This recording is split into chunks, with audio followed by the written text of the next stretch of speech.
नमस्कार दोस्तों, स्वागत है आपका एक बार फिर से आपके अपने यूट्यूब चैनल कंपटीशन प्रिपरेशन पे। आई होप आप सारे बहुत अच्छे होंगे, स्वस्थ होंगे, सुंदर होंगे और अच्छे से पढ़ाई भी कर रहे होंगे। इस वीडियो में हम करने वाले हैं एसएससी सीएचएसएल का जो पेपर हुआ था उसमें कुछ लोगों का पेपर कैंसिल हो गया था किसी कारणवश। तो 2 दिन में मेंस का एग्ज़ाम हुआ था। पहले दिन का मैंने पेपर सोल्यूशन करवा दिया है, दूसरे दिन का बचा हुआ आज हम वो दूसरे दिन का करने वाले हैं। 30 प्रश्न है मैक्सिमम। कोशिश रहेगी कि आपको सारे जनों को सारे प्रश्न समझ में आ जाए, ठीक है। और वीडियो पसंद आएगी तो लाइक कर लेना, चैनल को सब्सक्राइब कर लेना। और बाकी टेलीग्राम पे मैं टाइम पे कुछ अच्छे सोर्सेज शेयर करता रहता हूँ, तो do check it out. Telegram channel की लिंक भी डिस्क्रिप्शन में, ये पेपर भी PDF भी उधर ही डाल दूंगा मैं, ठीक है। तो चलो पहला प्रश्न पाइप एंड सिस्टर्न से कहें या हम यूँ कह सकते हैं कि ये टाइम एंड वर्क से है। कहा गया 2 पाइप हैं जो अलग अलग किसी टंकी को 36 मिनट और 45 मिनट में भर सकती हैं। एक वेस्ट पाइप है, यानी वेस्ट पाइप मतलब कि निकालने वाला, ठीक है, जो ड्रेन कर सकता है 40 लीटर पर मिनट, यानी कि उससे अगर वो खुला रहेगा तो 1 मिनट में 40 लीटर पानी वेस्ट हो जाएगा, यानी निकल जाएगा। अगर तीनों पाइप एक साथ खोल दी जाती हैं तो टंकी को भरने में 1 घंटा लगता है। आपको बताना है कैपेसिटी क्या है टंकी की, ठीक है। सिंपल सी बात देखिए, देखो 2 पाइप्स हैं। पाइप 1 की बात करते हैं और पाइप 2 की बात करते हैं। एक 36 मिनट में भर सकती है और दूसरा 45 मिनट में भर सकती है, सबको पता है क्योंकि प्रश्न में दिया गया है।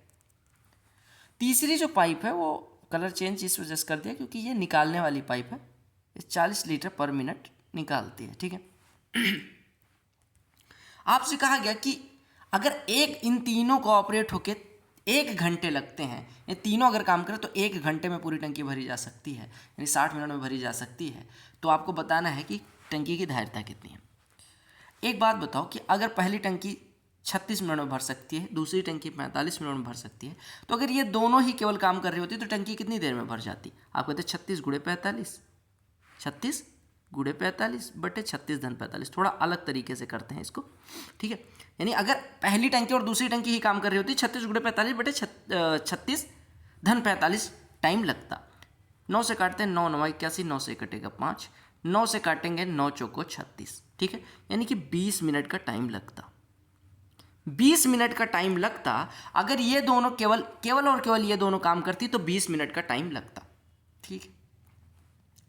इन्होंने कितने मिनट ज़्यादा काम किया, यानी ये पूरी टंकी 20 मिनट में भर सकते थे। पूरी टंकी इनके द्वारा कितने मिनट में भरी जा सकती थी? 20 मिनट। लेकिन हमसे बताया गया कि 60 मिनट तक ये लोग काम करते हैं। एक बात बताओ मेरे भाई कि 20 मिनट में भर सकते थे, 60 मिनट इन्होंने काम किया, यानी कि इन्होंने अगर टंकी की धारिता L रही हो तो इन्होंने 3 गुना भर दिया पानी, यानी 3L भर दिया। तो 3L भर दिया, भरना था L, तो बाकी का 2L कहाँ गया? बेकार हो गया। बाकी का 2L कहाँ गया? बेकार हो गया। और ये जो 2L पानी है ये बेकार क्यों हुआ? क्योंकि तीसरी टाइप का पाइप 40 लीटर प्रति मिनट निकाल रहा था। 40 लीटर प्रति मिनट उसने 60 मिनट तक निकाला, यानी उसने कितना पानी निकाला? 40 गुणे 60 यानी 2400 लीटर, और 2400 लीटर 2L के बराबर है, यानी L बराबर हो जाएगा 1200 लीटर। टंकी की धारिता 1200 लीटर हो जाएगी। ये तो एकदम बेसिक, एकदम आराम से कर सकते थे। कैसे? हमने कहा एक 36 मिनट में भर सकती है, एक 45 मिनट में, यानी दोनों मिलकर 20 मिनट में भर सकती हैं। 20 मिनट में ये पूरी टंकी भर सकती हैं, तो इनसे 60 मिनट काम करवाया गया, यानी इन्होंने 3 गुना टंकी का भरा। 3 गुना इन्होंने टंकी का भरा, यानी कि 2 गुना फर्जी गया। 2 गुना मतलब 2400 लीटर फर्जी गया। 2 टाइम्स ऑफ टंकी की धारिता बराबर 2400, तो टंकी की धारिता 1200 लीटर। इससे आसान कुछ नहीं हो सकता। अगर ऐसे नहीं करना था तो ऐसे कर सकते थे। देखो ये 36 मिनट, ये 45 मिनट, एलसीएम ले लेते 180, यानी ये मान लेते 5, मान लो 180 लीटर टंकी की धारिता होती, ठीक है, या 180x होती, ठीक है। तो 180x टंकी की धारिता अगर होती तो हम कहते 5x ये भर रहे हैं और 4x ये भर रहे हैं, दोनों मिलके 9x भर रहे थे और 40 लीटर निकल रहा था। तो इतना को 60 से गुणा करते तो 180x के बराबर होता। हमने क्या कहा? हमने कहा टंकी की धारिता 180x है, यानी ये 1 मिनट में 5x, ये 1 मिनट में 4x, दोनों मिलके 9x, 40 लीटर निकल रहा है। यानी तीनों काम करेंगे तो 9x - 40 1 मिनट में होगा। 60 मिनट तक ये चलते हैं तब 180x यानी पूरी टंकी भरी जाती है। 60 से काटते 3, यानी कि 9x - 40 बराबर 3x, यानी 6x बराबर 40, 6x बराबर 40 या 3x बराबर 20। अब 3x बराबर 20 है तो 180x बराबर कितना हो जाएगा? 1200 लीटर। ये दूसरा तरीका था। बहुत सारे तरीके हैं, आपको जो पसंद आए उससे कर सकते हैं। कहा गया एक हॉलो क्यूब है जो पेपर से बनाया गया और जिसका वॉल्यूम 512 क्यूबिक यूनिट है। How much paper is in square unit will be required to make the cube. देखो आपको दी गई वॉल्यूम, वॉल्यूम क्या होता है, साइड का क्यूब, यानी साइड का क्यूब बराबर 512 दिया गया, यानी साइड बराबर यहाँ से 8 आ जाएगी। अब साइड 8 आ गए, आपसे क्या कहा गया, how much paper in square unit is required. आपसे पूछा गया कितना पेपर लगेगा, यानी आप ऐसे देखो पेपर कितना लगेगा, अगर आपसे पूछा जाए तो पेपर कितना लगेगा, बताओ पेपर कितना लगेगा। पेपर मतलब टोटल सरफेस एरिया पूछा गया है, यानी 6a² पूछा गया, 6 गुणे 64 पूछा गया, यूनिट डिजिट 4 होगा, आपका आंसर 384। आराम से कर सकते हो इस प्रश्न को। मैंने आपको एक फॉर्मूला बताया था, ट्रिक कह लो, जो भी कह लो, कि जो अगर मान लो कोई बेईमानी करके, यानी कि बांट, कम वजन का बांट यूज करके फ़ायदा कमाता है कॉस्ट वाइज पे बेच के, तो जो फ़ायदा होता है वो होता है कितने ग्राम बेईमानी करी। मान लो 1 ग्राम बेईमानी करी 1 किलो पे, तो कितने ग्राम बेईमानी करी, ए बटे 1000 माइनस से, ए बटे 1000 माइनस से, ये बराबर होता है ए बटे 1000 माइनस से बराबर होता है, या गुणे में 100 लगा दोगे। अगर परसेंटेज में निकालना है आपको फायदा, तो कितने ग्राम बेईमानी करी, मान लो 1 ग्राम बेईमानी करके वो x% का फायदा कमाता है, तो आप कहेंगे 100 इंटू ए बटे 1000 माइनस ए बराबर x, ये परसेंटेज का फायदा होता है। अगर आपको परसेंटेज में नहीं निकालना तो इसको x बटे 100 कर सकते हो, यानी ये कह सकते हैं 28 बटे 100। यहाँ से काट लो, 4 7 28, 4 25 100, यानी 25 से इधर हुआ और 7000 माइनस 7 इधर हुआ, यानी जुड़ेगा तो यहाँ से आ जाएगा 32a बराबर 7000, यानी यहाँ से a बराबर आ जाएगा 7000 बटे 32, 7000 बटे 32, यानी कि a बराबर हो गया 7000 बटे 32। तो हम ऐसा कह सकते हैं कि 32 किलोग्राम पे वो 7 किलोग्राम की बेईमानी करता है। देखो a बराबर 7000 अगर आ गया, 7000 बटे 32 है, तो हम ऐसा कह सकते हैं कि वो 32 किलोग्राम पे 7000 की बेईमानी कर सकता है, या फिर हम ऐसा कह सकते हैं कि वो 1 किलो पे 7000 बटे 32 की बेईमानी करता है। हमने a क्या माना था, a बराबर हमने माना था कि 1 किलो पे कितनी बेईमानी करता है। अगर 7000 बटे 32 है तो हम इसको ऐसा कह सकते हैं कि 32 किलो अगर वो तौले तो 7000 ग्राम यानी 7 किलो की बेईमानी कर लेगा। यानी वो 32 किलोग्राम जब कहता है तो बेचता कितना है, 32 किलोग्राम से 7 किलोग्राम कम। 32 किलोग्राम अगर वो बेचता है तो उससे 7 किलोग्राम की बेईमानी करता है, यानी 32 किलोग्राम कह के 25 किलोग्राम बेचता है। तो अगर 3.2 किलोग्राम बेचेगा तो 2.5 किलोग्राम ही तो बेचेगा। समझ में आया। आप ऐसे ना करके ऐसे भी निकाल सकते थे कि 1 किलो पे 7000 बटे 32 की बेईमानी, तो 3.2 किलोग्राम पे कितना हो जाएगा, 3.2 गुणे 7000 बटे 32, यहाँ से ये कटता 10 एक जीरो कर देता, यानी कि 3.2 किलोग्राम पे 700 ग्राम की बेईमानी, यानी कि 3200 ग्राम ना बेच के वो 700 ग्राम का यानी 2500 ग्राम बेचेगा। समझ आया प्रश्न, बहुत अच्छा। तो अगर आपको कॉन्सेप्ट पता है कुछ भी दिक्कत नहीं होने वाली। कहा गया 27% का एक सिंगल डिस्काउंट और 20% और 10% के सक्सेसिव डिस्काउंट के बीच में डिफरेंस 56। 20% और 10% का सक्सेसिव कितना हो जाएगा, 20 प्लस 10 माइनस 20 गुणे 10 बटे 100। सक्सेसिव डिस्काउंट का मतलब हो गया 20 प्लस 10 माइनस 20 गुणे 10 बटे 100, यानी कि 200 बटे 100, यानी कि ये कितना हो जाएगा 28%। किसी चीज़ पे 27% का डिस्काउंट दिया गया और 28%, यानी डिफरेंस कितना है 1%, यानी 1% का बिल 56 रुपये के बराबर है। डिफरेंस चाहे परसेंटेज में ले चाहे रुपए में बराबर होगा, क्योंकि 1% बराबर 56 हो गया, क्योंकि हम कॉस्ट सेलिंग प्राइस पे ही तो डिस्काउंट दे रहे हैं। तो पहले एक जगह सेलिंग प्राइस पे 28%, एक जगह सेलिंग प्राइस पे 27%, यानी दोनों का डिस्काउंट का डिफरेंस 1%, जो कि रुपए में 56 के बराबर, यानी 1% ऑफ बिल बराबर 56, तो 100% 5600। सिंप्लीफाइड फॉर्म पूछा गया। देखो कुछ भी दिक्कत नहीं है मेरे भाई, इसमें आपको बस एक चीज़ करना है। आप अगर इसको थोड़ा सा एक साथ लेंगे तो आप यहाँ पे देख पाएंगे x² माइनस 9। अगर मैं क्या काम करूँ, अगर यहाँ इसको और इसको एक साथ ले लूँ तो क्या मिलेगा हमें, 1 माइनस x² बाई 9, यानी 1 minus x² by 9, a minus B और इंटू ए प्लस। और इसको साथ ले लूँ तो क्या मिलेगा, x² माइनस 1 बाई 9। ठीक है, इसको अगर सॉल्व करूँ ओवरऑल तो ये मिल जाएगा 9x² माइनस 1। इसको अगर हम सिंप्लीफाई करेंगे तो ये मिलेगा 9x² माइनस 1 बटे 9, और इसको सॉल्व करेंगे मेरे भाई तो ये मिलेगा 9 माइनस x² बटे में 9। ठीक है, यानी इसकी भी वैल्यू हमें पता चल गई, इसकी भी वैल्यू हमें पता चल गई, यानी इसकी जगह पे इसको लिख सकते हैं, इसकी जगह पे मतलब ओवरऑल हम लिख सकते हैं 9x² माइनस 1 बटे 9, और इसको लिख सकते हैं 9 माइनस x² बटे 9। और ये ओवरऑल में किसके बटे है, x² minus 9 into x² minus 1। अब कुछ कट पिट रहा है, देखो 9x² माइनस 1 से 9x² माइनस 1 कट गया, 9 माइनस x² से देखो 9 माइनस एक्स स्क्वायर से ये -1 दे देगा, और ये 9 और ये 9 ऊपर चला जाएगा, यानी आपका आंसर आएगा -9 ऊपर यानी 81, और गुणे में एक ये 9 बचा हुआ है, 81 9 729, माइनस का 729। क्लियर। कहा गया एक टावर है जो स्टैंड कर रहा है लेवल ग्राउंड पे, ठीक है, उसकी छाया जो 40 मीटर लंबी ये क्या कहा गया, shadow of a tower standing on a level ground is found to be 40 metre longer when the sun's altitude is 30 degree then when it was 45 degree. देखो क्या कहा गया एक आपको पता है कि अगर एक टावर खड़ा है तो इसकी छाया 30 डिग्री पे ऐसी कुछ बन रही होगी, मतलब 45 डिग्री पे और 30 डिग्री पे, थोड़ी जितना एंगल कम होगा उतनी दूर छाया बनेगी। क्लियर है। एंगल जितना कम होता जाएगा उतनी छाया की लंबाई बढ़ती जाएगी, ये पता है ना। हमने कहा यहाँ पे 30 डिग्री बन रहा था, यहाँ पे 45 डिग्री बन रहा था। मान लो टावर की ऊंचाई h हो, तो अगर ये 45 डिग्री का कोण बन रहा है तो इतना भी h हो जाएगा। और हमसे कहा गया कि जब 30 डिग्री का कोण बनता है तो 40 मीटर लंबी छाया मिलती है, यानी ये 40 मीटर, दोनों का डिफरेंस दिया गया 40 मीटर। आपसे पूछा गया हाइट ऑफ टावर यानी h की वैल्यू निकालें। बड़े वाले ट्राइंगल में देखो ये वाला कोण 30 अंश का, और अगर ये वाला कोण 30 अंश का होता है तो आधार यानी बेस परपेंडिकुलर का हमेशा √3 टाइम्स होता है, यानी हम कह सकते हैं आधार 40 + h, ये √3 टाइम्स हो जाएगा h का।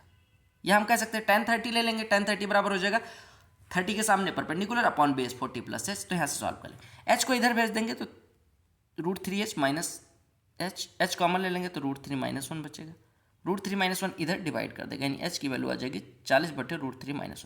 √3 + 1 से ऊपर नीचे गुणा कर लोगे तो ये √3 + 1 का ऊपर गुणा हुआ, नीचे √3 - 1 इंटू √3 + 1, ये कितना हो जाएगा √3 - 1 √3 + 1 2, 2 40 से कटेगा 20, यानी h बराबर हो जाएगा 20 टाइम्स ऑफ √3 + 1। क्लियर हो गया। क्या किया समझ में आया। मैंने क्या कहा कि यहाँ पे h कॉमन ले लिया, √3 - 1, अब h टाइम्स ऑफ √3 - 1 बराबर इतना, तो √3 - 1 इधर आ जाएगा। अब इसका रेशनलाइजेशन कर दो, √3 + 1 से ऊपर नीचे गुणा कर दो। क्लियर।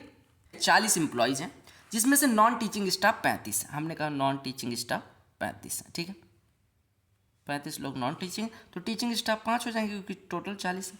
कहा गया नॉन टीचिंग स्टाफ छोड़ के अभी कहा गया 4000 इनकी एवरेज सैलरी, यानी इनकी पूरे लोगों की एवरेज सैलरी 4000। कहा गया अगर नॉन टीचिंग की सैलरी 4200 हो तो आपको टीचिंग स्टाफ की सैलरी बतानी है, ठीक है, तो टीचिंग स्टाफ की हम मान लेते हैं x।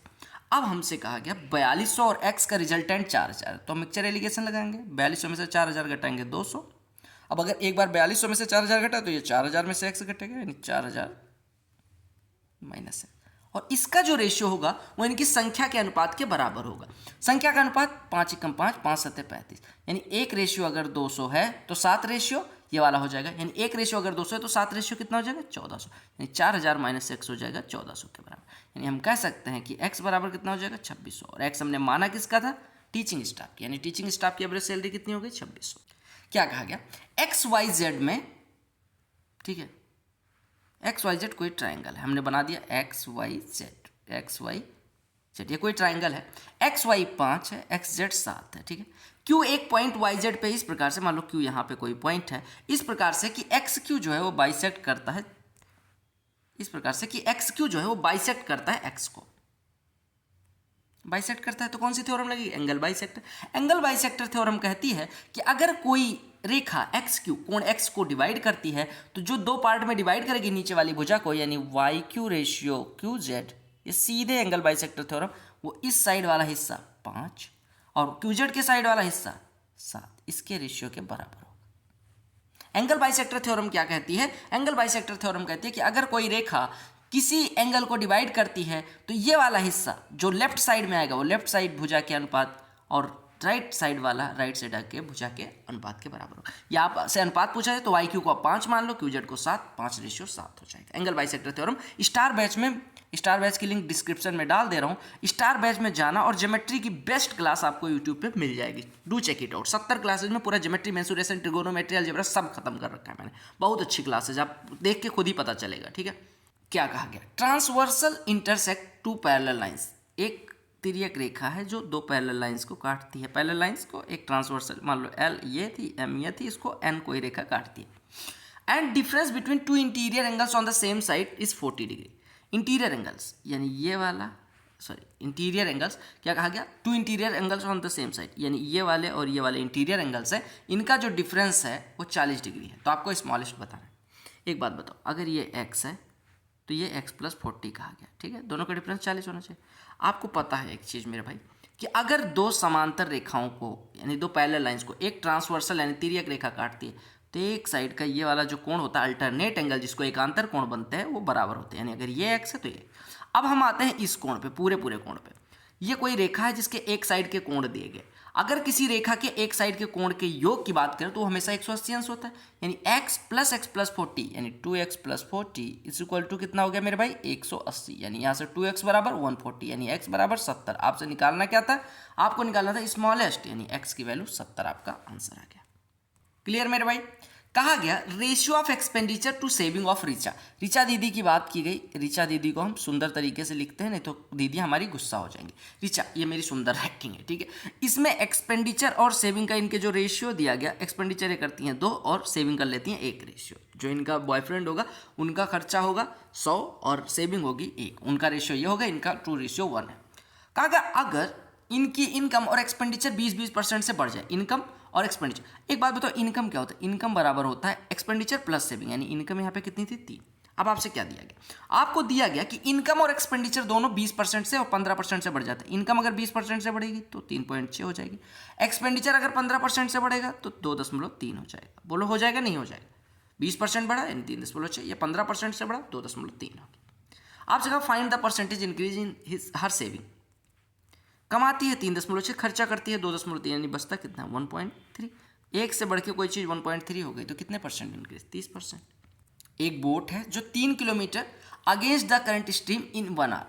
अगेंस्ट मतलब अप स्ट्रीम चाल की क्या दी गई, अप स्ट्रीम स्पीड दी गई 3 किलोमीटर 1 घंटे में, यानी कि धारा की दिशा में चाल, अभी नहीं, धारा के विरुद्ध दिशा में चाल दी गई 3 किलोमीटर प्रति घंटे। Moves 1 kilometre in direction of current in 12 hours या 12 मिनट्स, यानी कि अगर वो धारा की दिशा में बहे तो 1 किलोमीटर से 12 मिनट में बहे, यानी डाउन स्ट्रीम स्पीड दी गई 1 किलोमीटर अगर 12 मिनट में तो 60 मिनट में 5 किलोमीटर, यानी डाउन स्ट्रीम स्पीड दी गई 5। तो कहा गया how long will it take to the boat to go 6 kilometre in stationary water, यानी स्थिर जल में 6 किलोमीटर जाने में। आपको पता है बोट की स्पीड क्या होती है? बोट की स्पीड होती है down stream plus up stream by 2, यानी कि धारा नाव की चाल होती है धारा की दिशा में चाल प्लस धारा के विरुद्ध दिशा में चाल बटे में 2। तो यहाँ से बोट की स्पीड कितनी आएगी 538/2, यानी कि 4 किलोमीटर प्रति घंटे। अब 4 किलोमीटर प्रति घंटे से 6 किलोमीटर ट्रेवल करने में कितना लगेगा 1.5 घंटे। देखो मैं सबसे पहले एक चीज़ बताता हूँ कि जब आप साढ़े बनते हो ना तो एसएससी और ज़्यादा साढ़े हो जाती है, क्योंकि एसएससी में पेपर हम जैसा ही कोई बनाता है। आपने मीन मोड मीडियन पढ़ा था, इस बार इन्होंने थोड़ा अलग तरीके से दिया। कहा गया distribution of 100 workman employed in a factory according to their monthly salary showed an average salary of 4500 per month. 100 लोग थे, उनका एवरेज सैलरी 4500 दिखाएगी। अगर उनकी मीडियन सैलरी 4900 है तो मोड सैलरी बतानी। आप भूल जाओ कि मीडियन सैलरी लिखा हुआ, एवरेज जो होता है वो मीन होता है। आपको पता है एवरेज मतलब माध्य होता है, या हम कहें मीन, यानी आपको मीन बराबर दे दिया गया, मीन बराबर दे दिया गया 4500। आपको मीडियन दे दिया गया, माध्यिका दे दी गई 4900। आपसे मोड या बहुलक पूछ लिया गया, मोड कितना होगा ये पूछा गया। अब मोड का आपके पास सीधा फॉर्मूला भी होता है कि मोड बराबर होता है 3 median minus 2 mean, 3 median minus 2 mean, ऐसा होता है। या आप ऐसे कह सकते हैं कि ऐसे कहें, ठीक है चलो आपको बता दूं कि मीडियन मोड और मीन का जो रिलेशन होता है, यानी कि माध्यिका माध्य और बहुलक का जो रिलेशन होता है वो होता है 3 टाइम्स ऑफ मीडियन। ये मैंने स्टेटिस्टिक्स को जब डिटेल में पढ़ाया था तब बताया भी था कि 3 टाइम्स ऑफ मीडियन बराबर मोड प्लस 2 मीन। यानी अगर आपको मोड निकालना है, यहाँ पे क्या निकालना है मोड, तो मोड निकालने के लिए आप कहेंगे 3 मीडियन माइनस 2 मीन कर देंगे। 3 मीडियन यानी कि 4900 गुणे 3 माइनस 2 मीन यानी कि माइनस 2 इंटू 4500 कर देंगे। ये तो कर देंगे, माइनस 2 इंटू इतना कर देंगे, यानी 3 मीडियन माइनस 2 यानी 4900 गुणे 3 14700। इसमें से क्या घटाना है 4500 गुणे 2 9000, यानी आपका आंसर कितना आ जाएगा 5700। बोलो क्लियर है कि नहीं? आपको यहाँ पे सैलरी पैलरी भूल जाना था, यहाँ पे आपको बस ये याद रखना था मीन मीडियन और मोड। मीन क्या होता है माध्य, मीडियन क्या होती है माध्यिका, मोड क्या होता है बहुलक। मीन मीडियन और मोड का रिलेशन होता है 3 टाइम्स ऑफ मीडियन बराबर mode minus 2 times of mean. आप हमेशा ध्यान रखना 1 2 3 लिखना, आप लिखो मीडियन, आप लिखो मोड, आप लिखो मीन। मीडियन बड़ा है तो उसके आगे 3, मीन उससे छोटा है, जस्ट देखो इसमें 6 डिजिट है मतलब 6 अल्फाबेट है तो 3 लिख दो, मीन में 4 है तो 2 लिख दो, और मोड में कुछ भी नहीं तो बस यहाँ पे आप लिख दो कि 3 मीडियन बराबर मोड प्लस 2 मीन, प्लस लगा दो। ठीक है, रिलेशन याद रखना, बहुत आगे काम आने वाला है। एक फॉर्मूला मैं करवाता आया हूँ कि अगर x के प्रथम n मल्टीपल्स का एवरेज पूछा जाए, x के प्रथम n मल्टीपल्स का एवरेज पूछा जाए तो क्या होता है x into n plus 1 by में 2। क्यों होता है? क्योंकि देखो अगर 6 के 8 मल्टीपल लिखे जाएँ तो 6, 12, 18, 24, 30, 36, 42 और 48 लिखेंगे। सबको जोड़ेंगे, 6 कॉमन ले लेंगे तो 6, 1 plus 2 plus 3 dot dot dot 8 आएगा। एवरेज लेना है तो 8 से डिवाइड करेंगे। अब देखो 6 गुणे 1 से लेकर 8 तक का योग, प्रथम n प्राकृतिक संख्याओं का योग होता है n into N plus 1 by 2, तो 8 इंटू 8 प्लस 1 बाई 2 हो जाएगा। 8 इंटू 8 प्लस 1 बाई 2 और इंटू 8, तो यही तो मैंने लिख दिया। अब देखो यहाँ पे क्या क्या कट गया, यहाँ पे कट गया 8। तो आपने कहा x किसके मल्टीपल, x के, इंटू कितने मल्टीपल n, तो n प्लस 1 बटे 2, यही फॉर्मूला। तो 6 के प्रथम 8 मल्टीपल की बात की गई तो x बराबर 6 हो गया, n बराबर 8, तो 6 गुणे 9 बटे 2, 54 बटे 2, 27 आपका उत्तर हो गया। सीधे आप फट करके आंसर मार्क करना है। क्या कहा गया, सुदर्शन और अब्राहम एक इंटरव्यू में अपेयर होते हैं जिसमें 2 वैकेंसी, देखो 2 लोग अपेयर हो रहे हैं, 2 वैकेंसी है, यानी कि जितने लोग अपेयर हो रहे हैं उतनी वैकेंसी, यानी दोनों सेलेक्ट हो सकते हैं, यानी इंडिपेंडेंट भी हो सकता है इनका, यानी ये प्रोबेबिलिटी होगी इंडिपेंडेंट। और इंडिपेंडेंट प्रोबेबिलिटी का आपको पता है सीधे सीधे मल्टीप्लाई करते हैं रिजल्टेंट निकालने के लिए। देखो अगर सुदर्शन और अब्राहम एक इंटरव्यू के लिए अपेयर होते हैं जिसमें 2 वैकेंसी है, सुदर्शन के सेलेक्ट होने की प्रोबेबिलिटी 1/3 है, अब्राहम के सेलेक्ट होने की प्रोबेबिलिटी 1/3 है, 1/5 है, तो आपको निकालना है संभावना या प्रायिकता किसकी, कि दोनों में से कोई ना सिलेक्ट हो, दोनों में से कोई ना सेलेक्ट हो, यानी कि P प्रोबेबिलिटी निकालनी किसकी, not A and not B, यानी आपको क्या निकालना है P नॉट A यानी odd against A not B। और आपको पता है ये इंडिपेंडेंट प्रोबेबिलिटी है, इंडिपेंडेंट प्रोबेबिलिटी में P A not B not का मतलब होता है P A गुणे में P B। अगर ये इंडिपेंडेंट है तो probability of odd against A into probability of odd against B हो जाएगा। तो ये आपने कहा अगर ए के सेलेक्ट होने की प्रोबेबिलिटी यानी प्रोबेबिलिटी ऑफ ए 1/3 है तो ऑड अगेंस्ट ए कितना हो जाएगा, यानी इसकी वैल्यू कितनी हो जाएगी 1 माइनस 1/3, यानी 1 माइनस सेलेक्ट होने की प्रोबेबिलिटी बराबर हो जाएगी ना सेलेक्ट होने की प्रोबेबिलिटी गुणे में बी नॉट, यानी 1 माइनस बी के सेलेक्ट होने की प्रोबेबिलिटी हो जाएगी, यानी ये हो गया 1 माइनस 1/3 2/3 इंटू 1 माइनस 1/5 4/5, गुणा करेंगे कितना हो जाएगा 8/15, आपका आंसर आ जाएगा 8/15। क्लियर हो गया। ए के ना सेलेक्ट होने की प्रोबेबिलिटी गुणे बी के ना सेलेक्ट होने की प्रोबेबिलिटी, ए के ना सेलेक्ट होने की प्रोबेबिलिटी 1 माइनस ए के सेलेक्ट होने, सिमिलरली बी के गुणा कर दिया, इंडिपेंडेंट है, आंसर आ गया। क्या कहा गया, age of father 10 years ago was thrice his son, 10 साल पहले की बात की गई, 10 साल पहले फादर जो था वो अपने बेटे के 3 गुना था। फादर की आयु उसके बेटे की आयु की 3 गुनी थी, यानी कि अगर उसका बेटा x का था तो उसका बाप 3x का था। 10 years hence, एक बात बताओ 10 साल पहले उनकी आयु इतनी इतनी थी तो अभी कितनी होगी 3x + 10 x + 10। और अब यहाँ पे क्या बात की गई, इसके 10 साल बाद, यानी अब कितनी आयु हो जाएगी 3x + 20 x + 20। कहा गया आपके 10 साल बाद फादर की आयु उसके बेटे की आयु की 2 गुनी हो जाएगी, यानी इसकी 2 गुनी। 3x + 20 बराबर 2 टाइम्स ऑफ x + 20, यानी x बराबर 20। क्यों, क्योंकि 4x देखो 3x और 2x डिफरेंस x बराबर 20। तो कहा कि what is ratio of their percentages, यानी इसका रेशियो बताना, 3x + 10 रेशियो x + 10, 3x + 10 70, ये 30, 70-30 का ratio 7:3। Clear. Ratio of prices of coffee and T, coffee और टी के प्राइस का जो रेशियो है वो 3:4 है। कॉफी और टी की बात की गई, मैं तो कॉफी पर्सन हूँ, ऐसा मैं कहता हूँ, थोड़ा सा इलीट ग्रुप में, बाकी मैं तो भैया चाय पीने वाला। और उनका क्वांटिटी, एक फैमिली 4 किलो अगर ये खाती है तो 7 किलो ये खाती है। कहा गया find the ratio of expenditure, देखो ये है प्राइस, ये है क्वांटिटी, एक्सपेंडिचर बराबर होता है प्राइस इंटू क्वांटिटी, यानी कि 3 रुपये प्रति किलोग्राम के हिसाब से 4 किलो अगर पियेंगे तो 12, 4 रुपये, देखो चाय महंगी हो गई, 4 रुपये प्रति किलोग्राम के हिसाब से 7 किलो पी जाते हैं तो 28, तो यही हो जाएगा रेशियो, 4 × 12 4 × 7 28, या 4 यहीं काट देते तो 3:7 आ जाता है। क्लियर। कहा गया base of a right prism is an equilateral triangle with each side measuring 4 centimetre. Lateral surface area आपको दे दी गई, आपसे वॉल्यूम पूछा गया। आपको पता होना चाहिए कि प्रिज्म के लिए लेटरल सरफेस एरिया क्या होता है। Lateral surface area for prism is perimeter of base, यानी आधार का पेरीमीटर परिमाप गुणे हाइट, ये बराबर दिया गया 120। आधार अगर 4 सेंटीमीटर का है तो पेरीमीटर कितना हो जाएगा 12, 12 गुणे h बराबर 120, यानी h बराबर हो गया 10।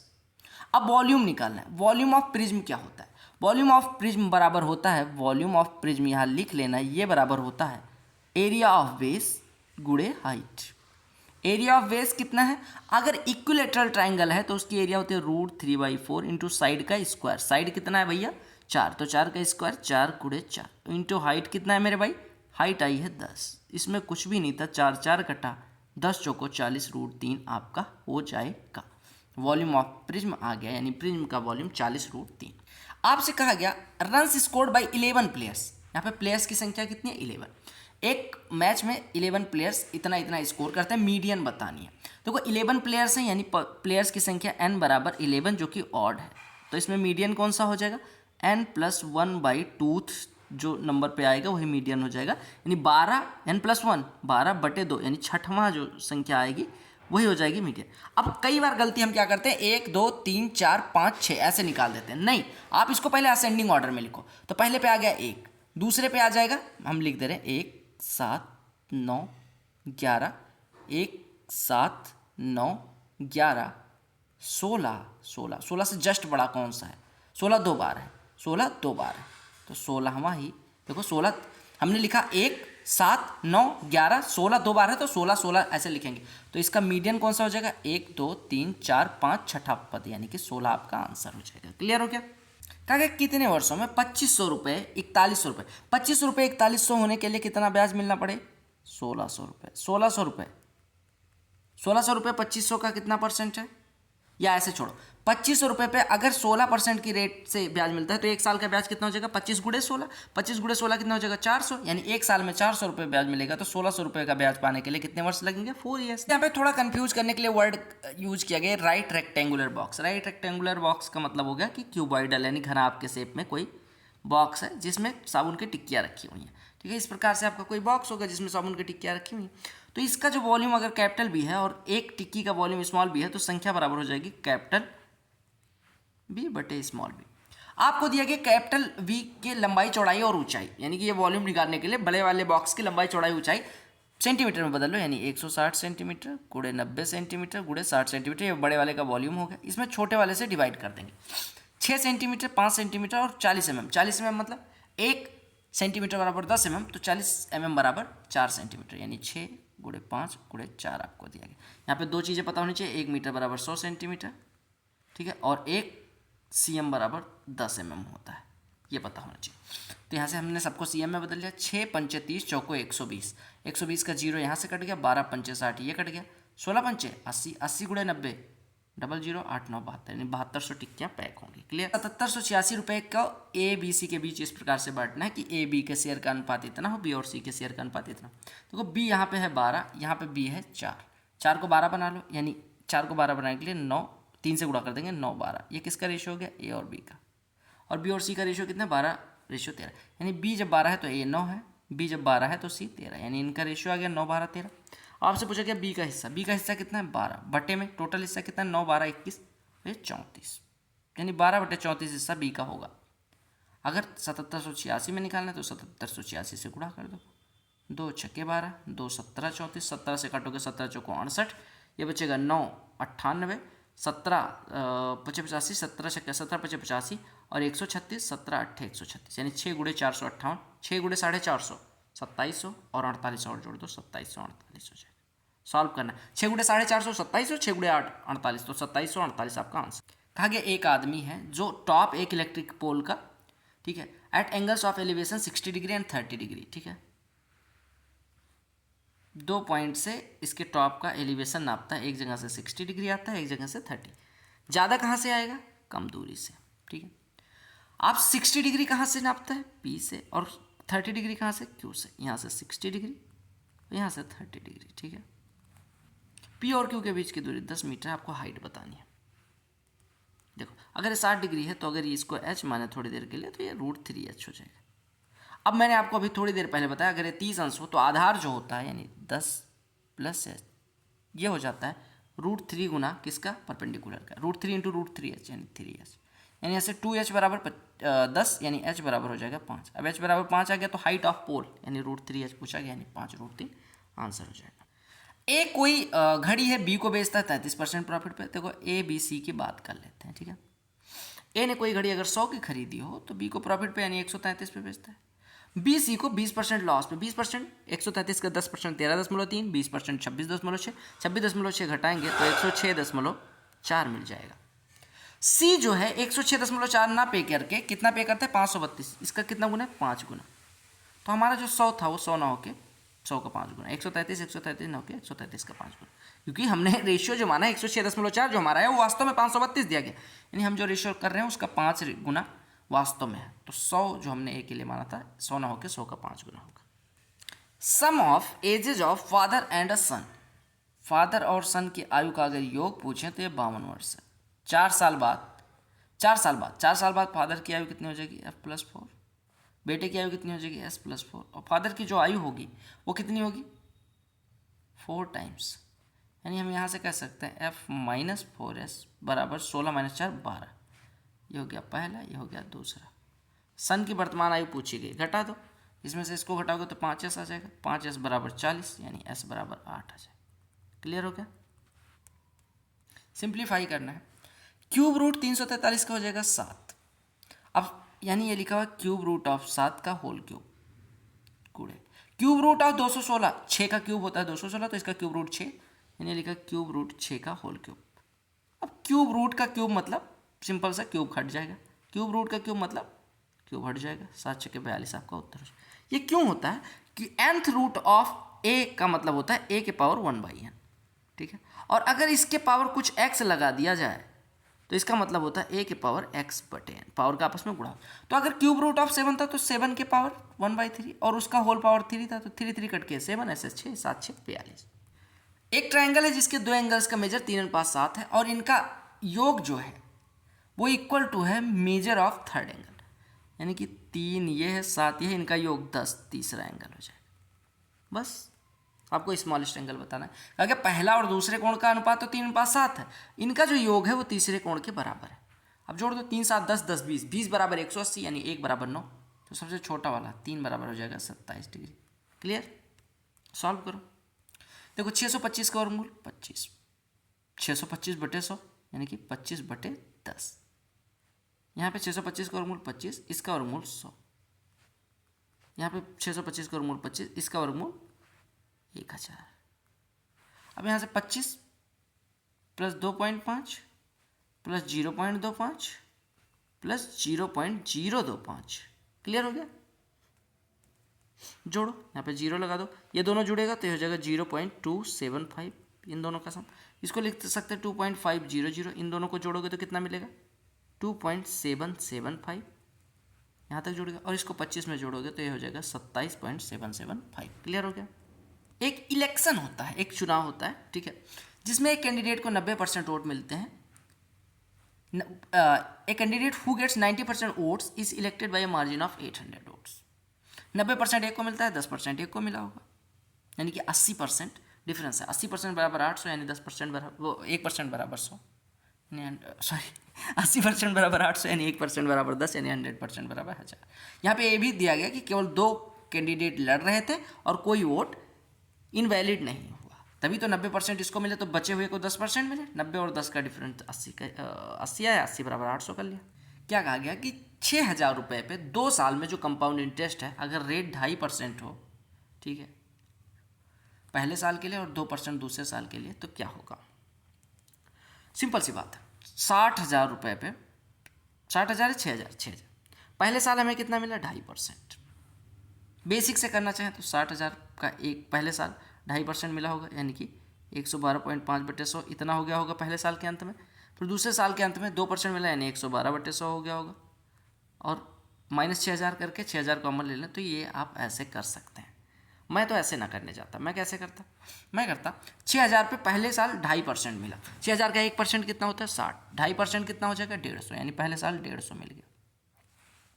दूसरे साल 2% मिला, 2% मतलब 120 मिला होगा, और 2% तो मिला ही मिला, कंपाउंड इंटरेस्ट है, यानी कि पहले साल का, ये पहले साल का इंटरेस्ट है, दूसरे साल का। दूसरे साल जब आप ब्याज देने गए होंगे तो पहले साल के ब्याज पे भी दूसरे साल वाला रेट लगा होगा, दूसरे साल वाला रेट यानी 2% और 150 का 1% 1.5, तो 2% 3, ये 3 रुपये ब्याज और मिला, यानी टोटल ब्याज कितना मिला 150, 120 और 3 यानी 273। क्लियर? एवरेज बताना है प्राइम नंबर्स का किसके किसके बीच, 69 और 92 के बीच। सारी प्राइम नंबर लिख डालो, ठीक है। आपको ऐसे होता है कि एक्स प्राइम नंबर है या नहीं, ये चेक करने के लिए एक्स के जस्ट बड़ी आप क्या निकालते हो, परफेक्ट स्क्वायर का रूट लेते हो, उससे छोटी सभी प्राइम नंबर से डिवाइड करते हो, वो सब बकवास है। आप पहले देखो 69 के जस्ट बाद 71 आता है, 71 के जस्ट बाद 73 आता है, 73 के जस्ट बाद 75, 77, 79 आता है, 79 के बाद 81 नहीं होता, 83 होता है, 83 के बाद 85 होता है, 87 होता है, 89 होता है, 89 के बाद 91 नहीं होता है। ठीक है, अब इसका एवरेज निकालना है, यानी कि सबको जोड़ के कितने कितने प्राइम नंबर्स आई, 5, तो 5 से डिवाइड करना पड़ेगा, 5 से डिवाइड कर दो, पहले तो जोड़ो इन सबको। ठीक है, अब देखो 3 1 4 9 13 3 16 9 25 के 5 हासिल 2 8 2 10 8 18 7 25 7 32 7 39 5 से काटेंगे 5 7 35, यहाँ पर बचेगा 4 45 5 9 45, एवरेज आ गया 79। क्लियर हो गया। मैंने भैया दोनों करवा दिए, CHSL के दोनों शिफ्ट, CGL मेंस का भी, और अच्छे प्रश्न सारे सब कुछ करवा रखे हैं। अब चैनल आपको चेक करने की बारी है, स्टार बैच आपकी पढ़ने की बारी है। मिलते हैं अगले वीडियो में, तब तक के लिए bye, take care, love you all the very best for all.